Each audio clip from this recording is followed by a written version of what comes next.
bergerak ke timur sedikit demi sedikit, meninggalkan Hadramaut, kemudian mereka bergerak ke timur karena juga selain untuk mencari penghidupan, sumber-sumber daya, juga sekaligus untuk berdakwah. Maka di antara keturunan mereka ada yang sampai ke Samarkand, ada yang sampai ke anak benua India, ada yang sampai ke Kepulauan Nusantara, terus menerus ke arah timur, dan kemudian sampai ke Kepulauan Nusantara. Wawancara saya tadi dengan keluarga Kesultanan, raja pertama dari Ternate ini, Kolanobat Mansur Malano, ini asalnya disebutkan dari Baghdad.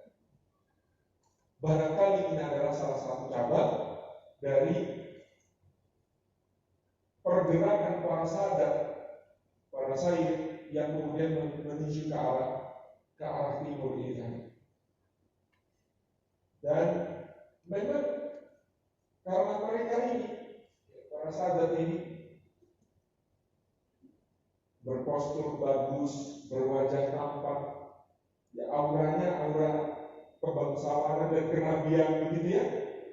Karena min dzurriyyati Rasulullah sallallahu alaihi wasallam, maka banyak di antara mereka yang diambil menantu oleh penguasa-penguasa lokal di seluruh Kepulauan Nusantara, dan kemudian mereka yang diminta untuk memegang pemerintahan dan mengajarkan agama Islam.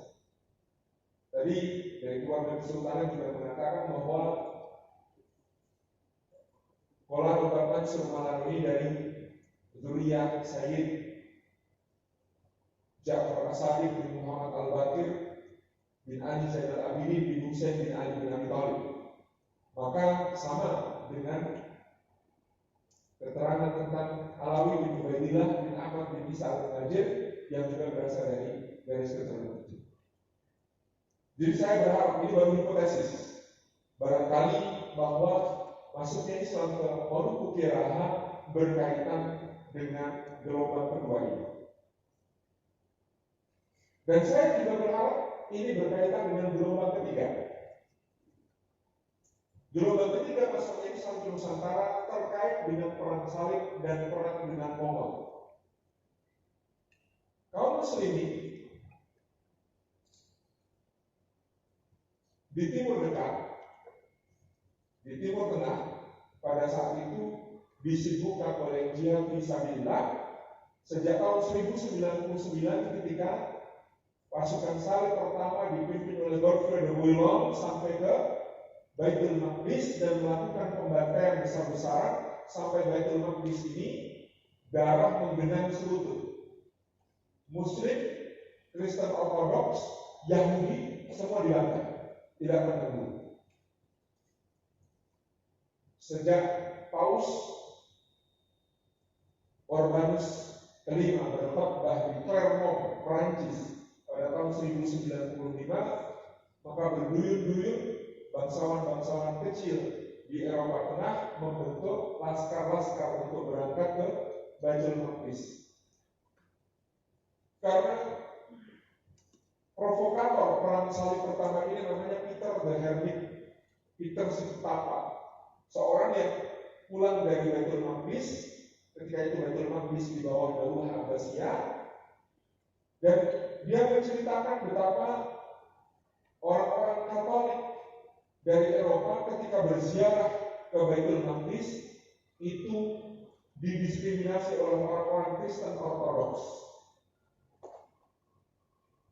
Sejak tahun 1054 antara gereja barat di Roma dengan gereja di timur di Konstantinopel terjadi yang disebut sebagai skisma besar. Satu sama lain saling mengekskomunikasi, satu sama lain saling menganggap yang sana adalah bid'ah. Jadi menurut gereja Katolik Roma, gereja Kristen Ortodoks yang berpusat di Konstantinopel bid'ah besar. Sebagaimana gereja Kristen Ortodoks di Konstantinopel menganggap gereja Katolik Roma bid'ah yang lebih besar lagi. Jadi karena gereja barat berbahasa Latin, sementara Bible pertama yang tertua ditemukan itu bahasanya Yunani. Sedangkan gereja timur ini berbahasa Yunani. Paling tidak mereka lebih dekat kepada sumber yang otentik, yang lebih sahih gitu. Maka permusnahan ini tadi dikobarkan oleh Peter de Hernick yang cerita di Baitul Maqdis umat Katolik Eropa didiskriminasi oleh orang Kristen Ortodoks. Jadi pertama-tama sebenarnya perang salib itu yang dimusuhi bukan kaum muslimin, tetapi yang dimusuhi adalah Kristen Ortodoks yang berpusat di Konstantinopel pada saat. Tetapi tentu Paulus di khotbahnya di Clermont langsung menyebut bahwa semua yang di timur adalah iblis. Semua dikuasai oleh iblis dan infidel. Nah, konon terjemahan malah iblis itu untuk Kristen Ortodok, infidel itu untuk kaum muslimin. Jadi infidel itu artinya kafir, gitu ya. Mendingan kaum muslimin itu disebut infidel, disebut kafir. Gitu ya. Yang sesama Kristen yang Ortodok kemudian disebut sebagai iblis. Nah, inilah kemudian bergeloralah perang salib dari sejak tahun 1099 itu. Tahun 1102 Imam Al-Ghazali berkeliling berkhotbah membangkitkan semangat jihad kaum muslimin, tapi ternyata semua lagi melempem, semua menangis, semua tidak mampu berbuat apa-apa melihat Baitul Maqdis diinjak-injak pasukan salib. Akhirnya Imam Al-Ghazali bahkan mengundurkan diri terus, lalu beliau menulis Ihya Ulumuddin. Kenapa? Karena bagi beliau ternyata kaum muslimin tidak bisa dibangkitkan amal jihadnya kalau mereka belum kembali kepada ilmu-ilmu keislaman, khususnya Tazkiyatun Nafs. Maka dalam disertasi Dr. Majid Ihsan Al-Kilani yang berjudul Hakadha Baharjilu Salahiddin wa Hakadha Adatul Quds, Imam Al-Ghazali ditempatkan di puncak sebagai yang mengawali kebangkitan jihad untuk melawan pasukan salib. Imam Al-Ghazali memulai dari jihad ruhaniyah dan jihad ilmiah. Lalu bukunya Imam Al-Ghazali Ihya Ulumuddin ini menjadi kurikulum wajib yang diterapkan oleh seorang ulama besar yang di Indonesia sangat sering disebut namanya, terutama di Jawa. Tetapi jarang yang kenal perjuangannya. Namanya Syekh Abdul Qadir Al-Jailani. Dan ketepatan ini adalah nenek moyang dari Dr. Majid Ihsan Al-Kilani yang menulis disertasi ini. Syekh Abdul Qadir Al-Jailani ini mendirikan kayak di Indonesia semacam pesantren. Dia buat ya tempat tinggalnya sangat sederhana, hanya dari kulit-kulit domba yang dijahit untuk kemudian menjadi seperti bangunan-bangunan tempat mungkin santri-santrinya. Nah, kurikulum utama mendidik santri-santrinya Syekh Abdul Qadir Al-Jailani ini adalah Ihya Ulumuddin karya Imam Al-Ghazali. Disitulah lahir generasinya Imaduddin Zaki, diteruskan oleh anaknya Nuruddin Mahmud, didampingi oleh ulama seperti Ibnu Asakir, dan kemudian lahirlah generasi Salahuddin Al-Ayyubi. Jadi kebangkitan ilmu dan ruhani diteruskan dengan kebangkitan pendidikan, institusinya adalah yang dibentuk oleh Abdul Qadir Al-Jailani, baru kemudian kebangkitan politik dan militer umat Islam berasal dari situ. Inilah yang menjadi judul disertasinya begitu beliau, Hakadha Baharjilu Salahuddin. Inilah cerita tentang bagaimana lahirnya generasi Salahuddin Al-Ayyubi, wa hakadha Adatul Quds, dan inilah cerita tentang bagaimana Baitul Maqdis bisa kembali ke pangkuan Islam. Jadi tidak ujuk-ujuk akan senjata, tidak ujuk-ujuk ngajak perang, tapi dari kebangkitan rohani dan kebangkitan ilmu menuju kebangkitan pendidikan, baru terakhir kebangkitan politik dan militer. Seperti kita tahu, bagaimanapun juga yang namanya perang membutuhkan biaya yang sangat tinggi. Dua daulah yang kemudian berperan besar dalam menjaga tanah suci kaum muslimin di Asia Barat ini, dari baik pasukan salib maupun yang belakangan datang adalah pasukan Mongol yang menyerbu, ini adalah Daulah Ayyubiyah dan Daulah Mamluk. Dari mana Daulah Ayyubiyah dan Daulah Mamluk membiayai militernya yang sangat besar biayanya itu? Ternyata jawabannya adalah dari perdagangan rempah-rempah Nusantara. Ini yang menarik, karena nanti dengan logika ini muncullah Samudra Pasai. Samudra Pasai ini pendirinya siapa? Pendirinya adalah karena kepentingan dunia Islam di jantung pusat Islam harus mengamankan jalur perdagangan rempah-rempah supaya tidak diganggu oleh musuh-musuhnya di belakang. Jadi ini adalah urat nadi jihad umat Islam. Kalau ini putus, jalur perdagangan rempah-rempah ini putus, jihad umat Islam di Asia Barat akan patah. Karena tidak mungkin membentuk pasukan tanpa biaya. Biaya itu dari perdagangan rempah-rempah yang sangat besar keuntungannya ini, maka kemudian Daulah Ayyubiyah dan Daulah Mamluk mengamanahkan beberapa panglima untuk memimpin angkatan laut mengamankan jalur rempah-rempah ini. Dan pengamanan jalur rempah-rempah ini kemudian menjadi konsekuensinya adalah pembangunan pangkalan-pangkalan angkatan laut Islam di sepanjang jalur rempah-rempah untuk melindungi para pedagang muslim yang hilir mudik mengangkut rempah-rempah dari bumi rempah-rempah di Maluku, Kirahayi di antaranya untuk dibawa ke barat. Nah, salah satu pangkalan angkatan laut Islam untuk melindungi jalur perdagangan rempah itu adalah Samudra Pasai. Itulah raja yang kemudian bernama Ali Gustali.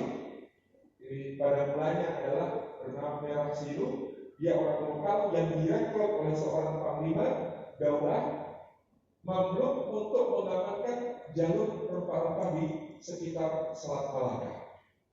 Dia lalu mendirikan pangkalan yang di ujung utara Pulau Sumatera, ya. Dan Pulau Sumatera itu dulu belum dikenal sebagai Pulau Sumatera, karena nama Sumatera ini baru muncul pasca Ibnu Battuta mengunjungi Samudra Pasai. Karena ketika menulis samudra, dia menggunakan huruf O, Samutroh. Kata Samutroh inilah yang lama-lama terlafalkan menjadi Sumatera. Samutroh yang kemudian menjadi Sumatera. Jadi sebenarnya dia mau menulis samudra, tapi dia tulis dengan huruf O, Samutroh, sehingga kemudian menjadi pulau yang disebut sebagai Sumatera. Dulu masih orang kenal suara Nipa atau dalam salah satu versi lain Ibnu Battuta ketika mendarat menyebutnya sebagai Andalus. Lalu orang salah dengar menjadi Andalas. Kenapa Ibnu Battuta teriak-teriak Andalus ketika mendarat di Aceh? Karena tanahnya, suasana alamnya mirip dengan Andalusia. Pantai langsung di atasnya pegunungan yang sangat indah dan hijau. Andalas. Kemudian ketika Ibnu Battuta berada di Samudra Pasai, maka Maluku Kiraha sudah dikenal sebagai sebuah negeri yang di situ ada raja-raja. Karena nanti akan ditulis oleh Ibnu Battuta negeri ini sebagai Jaziratul Muluk. Jaziratul Muluk, jazirah raja-raja. Muluk inilah yang nanti mungkin menjadi sebutan Maluku yang kita kenal hari ini. Nah, jadi gelombang ketiga ini terkait dengan menjaga urat nadi ekonomi umat Islam untuk membiayai jihad fisabilillah di dunia barat, yang itu adalah dengan perdagangan rempah-rempah, mengamankan jalur rempah-rempah. Maka pengamanan jalur rempah-rempah ini berkonsekuensi tadi. Ada pangkalan-pangkalan angkatan laut Islam di sepanjang daerah antara asal rempah-rempah sampai ke negeri-negeri Islam di barat. Jadi ternatik saya membayangkan bisa jadi adalah bagian dari gelombang kedua, atau sekaligus juga adalah bagian dari gelombang ketiga, pengamanan jalur rempah-rempah sebagai urat nadi bagi perjuangan Islam bisa. Keren. Yang keempat, tentu Islam di bumi Maluku Kiraha juga terkait dengan gelombang keempat. Gelombang keempat ini yang disimplifikasi sering disebut dengan simplifikasi di Jawa sebagai era dakwah Wali Songo, di mana ada ulama-ulama yang kemudian dengan tekad membajak, mendharmabaktikan seluruh hidupnya untuk betul-betul membawa dini Islam berdakwah di Nusantara. Dibilang di Jawa, nama Nusantara itu diperkenalkan oleh Majapahit untuk menyebut pulau-pulau di luar Jawa. Pada masa pedagang-pedagang Islam semakin ramai mengangkuti rempah-rempah di gelombang ketiga tadi, maka seluruh Nusantara ini waktu itu disebut sebagai Biladil Jawa. Kalau Pulau Jawa itu Ardul Jawa.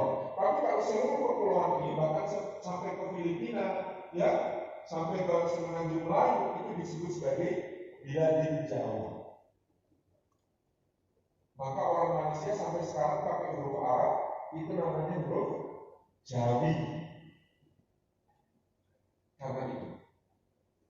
Jadi ini ada ulama-ulama yang punya tekad baja datang ke Nusantara untuk berdakwah.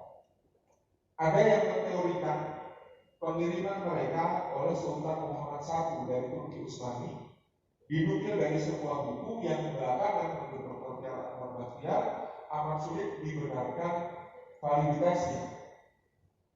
Kalau saya berdasarkan pada argumentasi yang sederhana, pada saat generasi awal Wali Songo datang ke Nusantara, Daulah Turki Utsmaniyah belum menjadi daulah khilafah yang menaungi umat Islam.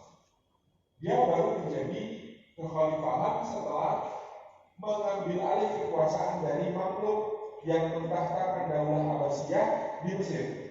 Itu terjadi pada sekitar tahun 1518 di masa pemerintahan khalifah pertama Daulah Turki Utsmaniyah. Siapa namanya khalifah pertama Daulah Turki Utsmaniyah? Siapa namanya? Salim. Namanya Salim I, cucu Sultan Muhammad Al-Fatih. Masa Osman, masa Ertugrul, Osman, Orhan, Murad, Bayezid, sampai Murad kedua, sampai Muhammad kedua, Muhammad Al-Fatih, sampai ke putra Muhammad Al-Fatih yang namanya Bayezid II.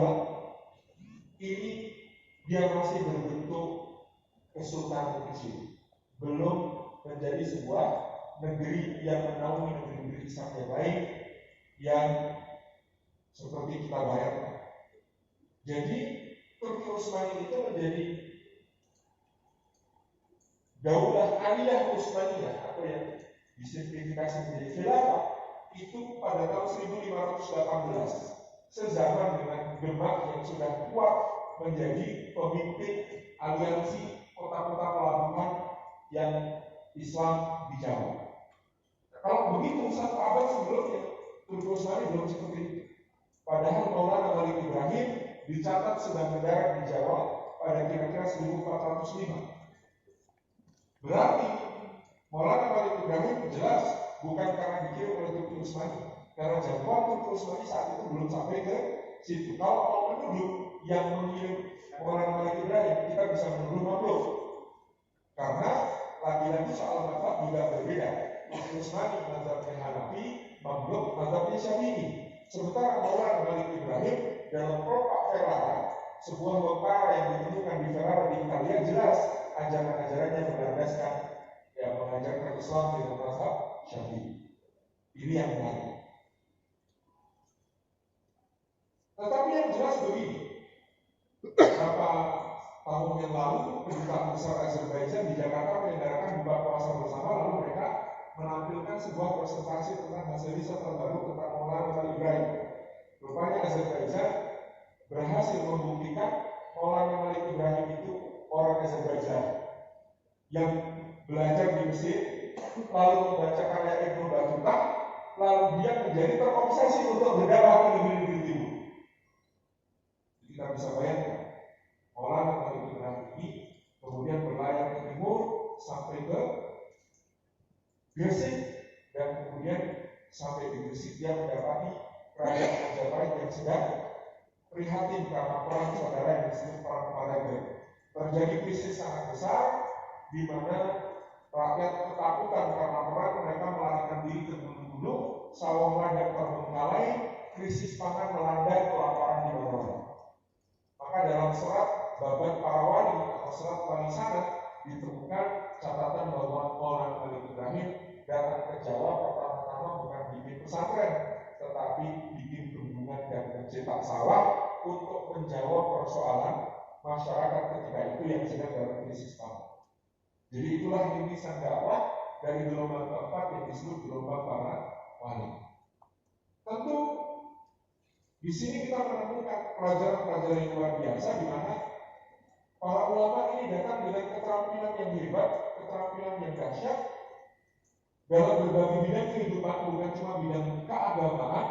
Lalu mereka fokus untuk menjawab persoalan masyarakat yang ada di sini. Krisis pangan dijawab oleh Maulana Malik Ibrahim dengan mengajak orang-orang pemberani yang masih bertahan untuk kemudian mencetak sawah-sawah baru dengan sistem irigasi yang baik. Mungkin dia pelajari di Mesir dari para felahin, para petani Semenil yang betul-betul sangat efisien di dalam dan efektif di dalam memanfaatkan air Semenil untuk pengairan pertanian mereka. Pada waktu itu ada Berantas dan Bengawan Semanggi atau yang telah dikenal sebagai Bengawan Solo yang kemudian airnya dimanfaatkan oleh Maulana Malik Ibrahim untuk irigasi dan pertanian itu maju. Ono juga dengan bantuan dari Laksamana Cheng Ho yang mendarat di Tuban, di mana melalui sekretarisnya yang bernama Mahwan, Maulana Malik Ibrahim melobi agar pasukan Laksamana Cheng Ho yang berasal dari Yunan, Cina Selatan yang juga alamnya persawahan membantu dia untuk mencetak sawah-sawah lebih banyak. Jadi ada proyek dakwah raksasa ini yang kemudian dibantu oleh dinasti Ming.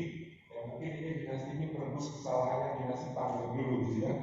Jadi dia bantuin Maulana Malik Ibrahim untuk mencetak sawah-sawah.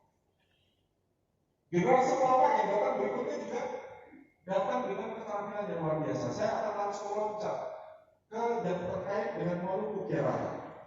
Ada seorang yang bernama Maulana Ishaq bin Maulana Ibrahim As-Samarqandi yang berasal dari Samarkand, Uzbekistan. Dia datang ke Nusantara. Dia memiliki keponakan namanya Maulana Ahmad Rahmatullah yang karena merupakan juga keponakan dari Ratu Majapahit Dwarawati yang berasal dari Campa, maka dia berhasil masuk Majapahit menjadi seorang guru tata negara. Jadi Maulana Ahmad Rahmatullah ini mendirikan sekolah tata negara di Amperdenta di Surabaya. Kenapa Pak sekolah tata negara? Karena para guru negara Majapahit banyak yang tewas selama perang Paraget. Peluang itu diambil, dia menjadi guru tata negara yang belajar sekolahnya ini tentu pangeran-pangeran, putra-putra bangsawan, putra-putra para tumenggung, sehingga ini menjadi jalan dakwah yang sangat strategis kepada para bangsawan Majapahit. Maulana Ahmad Rahmatullah ini kemudian dikenal sebagai Sunan Ampel di Amperdenta di Surabaya. Nah, sepupunya Maulana Ishaq ini orang yang mempelajari Tibbun Nabawi, dia ahli kedokteran Islam.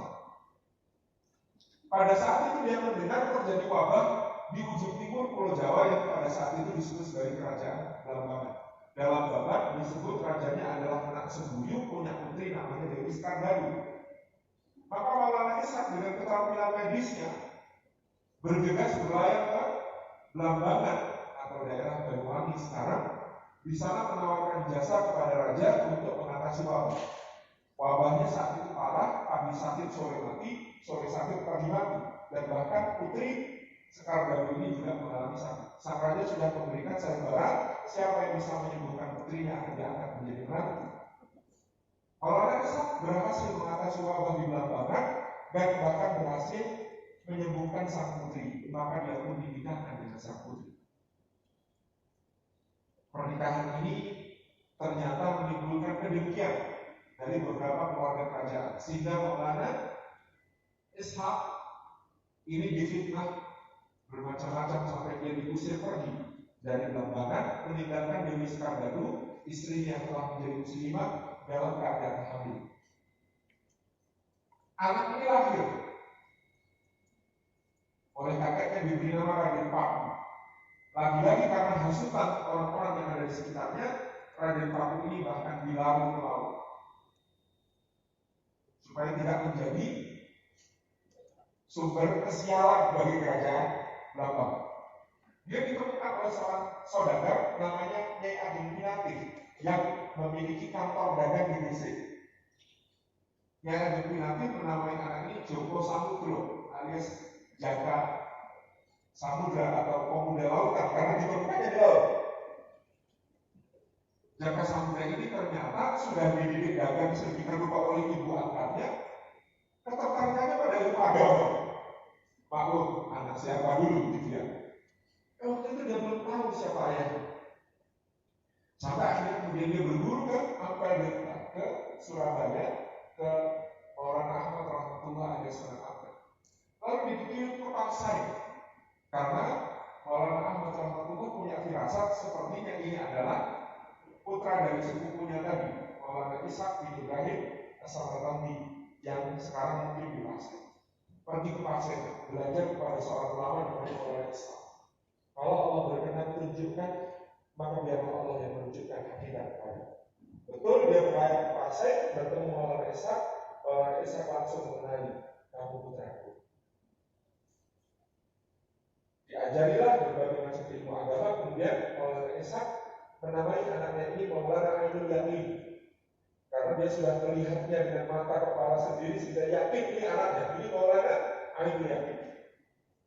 Maulana Ainul Yakin setelah kemudian dididik oleh ayahnya, dianggap cukup ilmu agamanya, disuruh untuk membantu pamannya tadi, Maulana Ahmad Rahmatullah Sunan Ampel berdakwah di Jawa, berangkat ke Jawa lagi, tugas dakwah di sana. Berangkat dia dengan mengambil satu tanah dari tempat ayahnya berdakwah. Dia mau cari tempat nanti di Jawa yang tanahnya mirip. Sampailah dia di Jawa, diarahkan oleh Maulana Ahmad Rahmatullah untuk pergi ke utara ke Gresik. Kenapa? Karena Maulana Malik Ibrahim Bapak, tokoh dakwah utama di Gresik, Maulana Malik Ibrahim sudah wafat. Makanya iman-iman sayang sekali kalau dakwah itu tidak berlanjut di sana. Kamu sana, lanjutkan dakwah Maulana Malik Ibrahim di sana. Maulana Ainul Yakin nyari tempat sesuai dengan tanah yang dibawanya sampai dia mendaki sebuah bukit. Ternyata tanah di bukit itu persis sama dengan tanah yang dia bawa, maka disitulah dia membangun pesantren. Inilah yang disebut sebagai pesantren Giri Kedaton. Pesantren sekaligus kerajaan. Kenapa kemudian menjadi sebuah kerajaan Islam kecil di situ? Tentu apalagi nanti murid-murid Sunan Giri adalah para pangeran Nusantara. Termasuk Raden Patah adalah muridnya Raja Demak. Fatri Yunus, penguasa Jepara yang nanti menjadi menantu Raden Patah adalah muridnya juga. Dan tentu kita menuju Maluku Keraha menyebut satu nama yang sangat agung, Zainal Abidin Syah. Pada tahun 1494 Zainal Abidin Syah berlayar ke Jawa, meninggalkan negerinya di Ternate, berlayar ke Jawa. Untuk apa? Berguru kepada Sunan Giri. Di pesantren Giri dia dikenal sebagai Sultan Cengkeh. Karena bawa bekal cengkeh banyak sekali. Ya, waktu itu cengkeh tentu adalah barang perdagangan yang sangat tinggi nilainya. Jadi kalau di Giri kehabisan uang saku, tinggal jual cengkehnya di pelabuhan Gresik. Maka dia disebut sebagai Sultan Cengkeh oleh teman-teman. Ternyata Sultan Cengkeh ini memiliki keistimewaan. Dia paling pemberani di antara semua murid Sunan Giri. Ketika ada ancaman datang, ya, ini dia tampil paling lengkap. Ada musuh mau membuat keonaran di Giri, ya, panglima musuh yang datang itu dia sabet dengan parangnya itu terbelah tubuhnya. Maka sejak saat itu dia menjadi murid kesayangan Sunan Giri. Ya. Sultan Cengkeh ini menjadi murid kesayangan Sunan Giri. Beberapa tahun belajar di Giri, puas dengan pelajarannya, dia kembali ke Ternate. Dia membawa seorang kawan santri yang adalah seorang ulama. Saya tidak tahu rujukan nama aslinya, tapi di dalam buku-buku sejarah ulama ini disebut Tuhu Bahanu. Saya tidak tahu nama Arabnya itu bagaimana pada Tuhu Bahanu. Nah, kalau ditulis bahasa Arab itu agak lucu Tuhu Bahanu itu. Mungkin sudah mengalami pelafalan lokal yang kemudian agak sulit dilacak. Nah, ini teman ngaji, teman akrabnya, dan dia seorang alim. Dibawalah ke Ternate bersama banyak orang Jawa yang santri-santri pengikut. Menurut keluarga Kesultanan Ternate, orang-orang inilah cikal bakal dari yang hari ini disebut Fala Jawa. Fala, rumah, Jawa, orang Jawa. Di situ dihadiahkan rumah untuk orang Jawa, meliputi seorang ulama yang ada di situ beserta santri-santrinya untuk mengurus berbagai urusan. Dalam perjalanan pulangnya dari Gresik, Zainal Abidin Syah sempat mampir ke Gorontalo mendakwai Ibnu Jalil Raja Gorontalo supaya juga masuk Islam. Dia juga membangun ikatan persaudaraan dengan para penguasa Muslim di pelabuhan-pelabuhan yang dilewati, termasuk nanti kemudian kita kenal di Sumbawa dan Bima. Kemudian dia pulang dan mengajak musyawarah tadi yang sudah disebut oleh pemberi storytelling kita tadi, persekutuan roti dihimpun lagi oleh beliau untuk beribadah. Harus mulai fokus, bukan cuma sekedar pemerintah, ya. Kalau Ternate di Monti itu adalah apa istilahnya alam Makalano, kalau Tidore itu Kie Makalano, kalau Baca disebut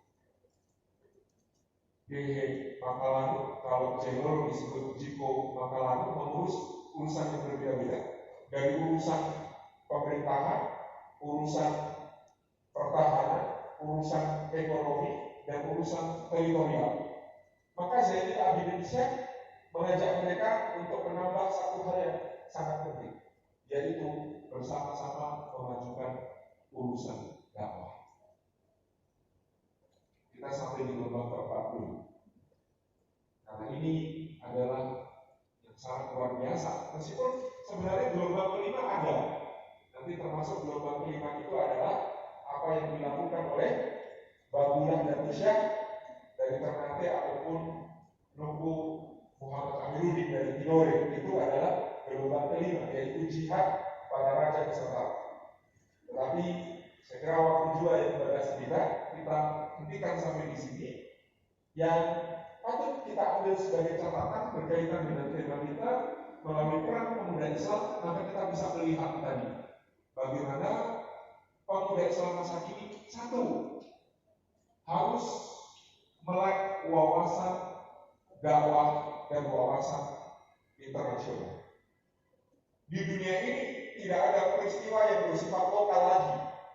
Semua peristiwa bersifat global, saling mempengaruhi satu sama lain. Jangankan sekarang, para penjajah datang ke Nusantara dengan misi Glory Gospel, itu kan tidak bisa dilepaskan dari peristiwa yang terjadi di Timur Tengah. Ketika Muhammad Al-Fatih menggempur Konstantinopel, lawan beratnya selain Kaisar Konstantin ke-11 Palaiologos adalah Genoa dan Fenisia. Pada saat itu Konstantinopel adalah pusat pasar rempah dunia. Jadi rempah-rempah dari Jazirah ini itu pasar transit utamanya di Konstantinopel. Pala, cengkeh, kemudian dari Nusantara Barat seperti lada, gaharu, kemudian kayu manis, dan lain sebagainya. Itu pusatnya di Konstantinopel. Genoa Fenisia